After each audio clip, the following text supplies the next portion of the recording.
University of Arizona and the College of Fine Arts are supporting this and have a commitment to this going forward. It's so important that we have this program and that this also comes into our classrooms and how we teach, and that we see your visions and your voices and your stories. I feel like the creativity and the stories that I've seen so far, I have like goosebumps like on all the exciting things I've seen. So thank you so much, students and Tiani, for all that you've done in this SALON program. I'm so impressed. I would just like to introduce one of the students from the School of Art, which I'm representing, Jem Alana Abarca, and she's going to do a performance, Batshit Crazy and Xicano Pink, which I'm super excited to see. So thank you, Jem.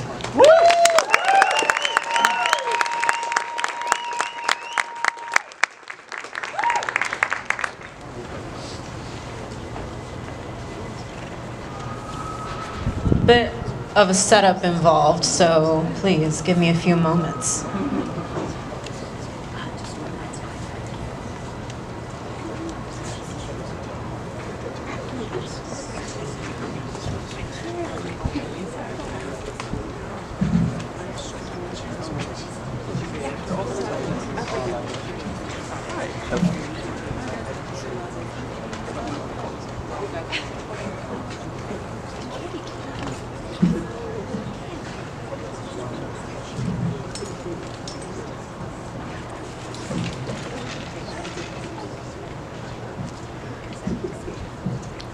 I invite any and all of you to come up and read the diagram. It is one that I found in one of the study rooms of HSIB. Go at your leisure. But first, I'd like to read my artist statement for the outfit that I have on right now, as I feel that explaining this outfit might make my second performance stronger and more powerful in that way. And so, being worn and modeled by myself, I've created a punk-inspired Zoot suit. Zoot suits were a style of fashion that was popular among Latino youth in the 1940s, in which they wore large, baggy suits and pants with dress shoes, and commonly accessorized it with ties, hats, or well-groomed hair. In my case, I choose chains and spikes. Zoot suits became a political and dangerous fashion piece, however, as they were viewed as unpatriotic, and those wearing the suits were associated with gangs. In June of 1943, what became known as the Zoot Suit Riots erupted, in which U.S. American off-duty police officers, servicemen, and civilians violently attacked Latino youths, as well as other marginalized groups of people, with wooden planks and their bare hands. I created this suit to bring attention to the historically justified violence that people with privilege and power have done to my people of Black and brown communities, and I wear this Zoot suit in a powerful reconciliation of that particular era in history. Though, as a Xicano artist, it's my responsibility to say that this does not mean that certain articles of clothing are still not viewed as more dangerous, and that particular bodies are not seen as more dangerous or suspicious. However, my greater point still stands that wearing this Zoot suit does not make me unpatriotic, nor does it make me dangerous, even with the added layer of having a punk aesthetic. The aesthetic simply speaks to making me feel powerful. And at one point in my youth, being rejected from the punk and goth crowd for being a person of color, and now reclaiming that identity for myself.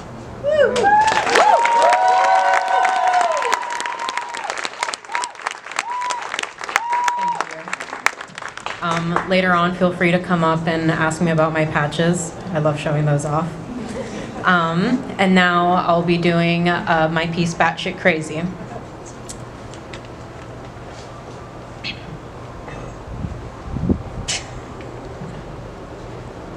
It's funny, right?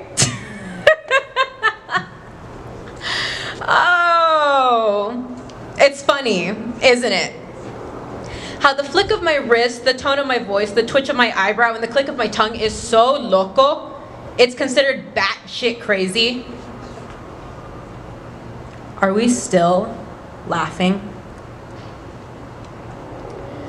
Soy Latina.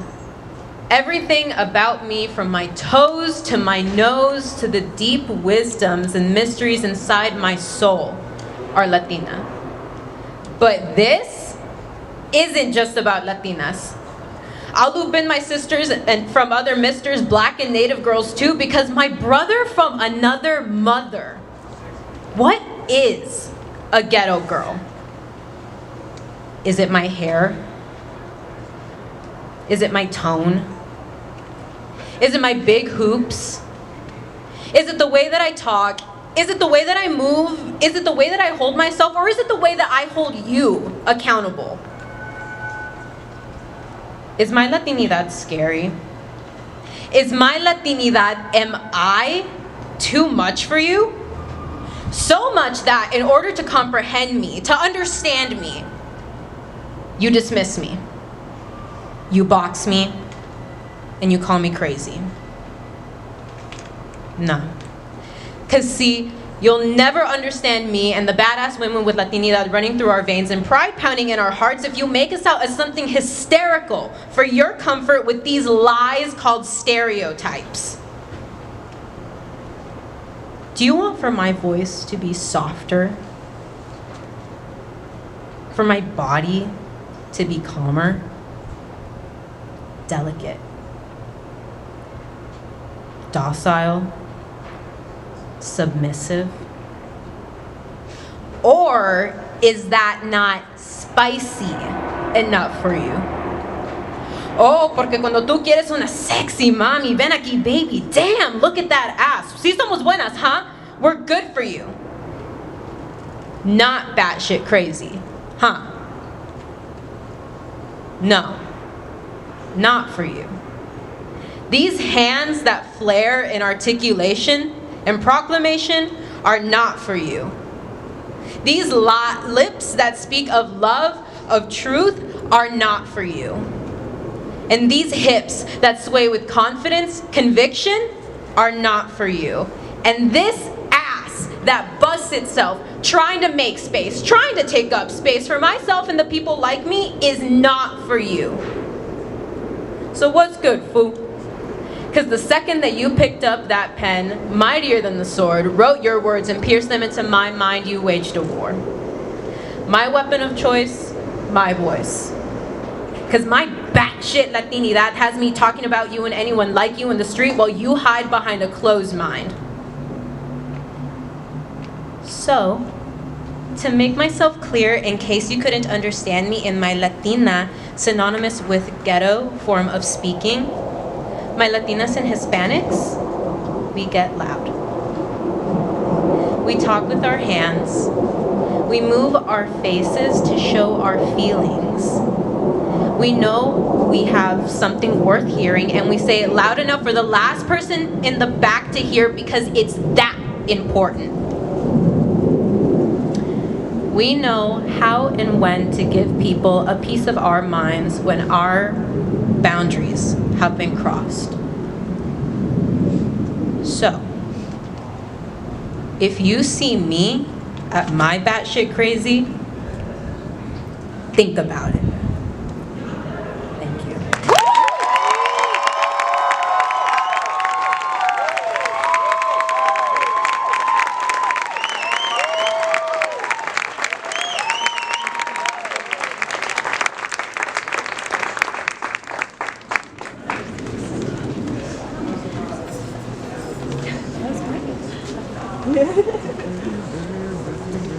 All right, hello, my name is Alicia, and today I'll be singing a song that I grew up singing in my church.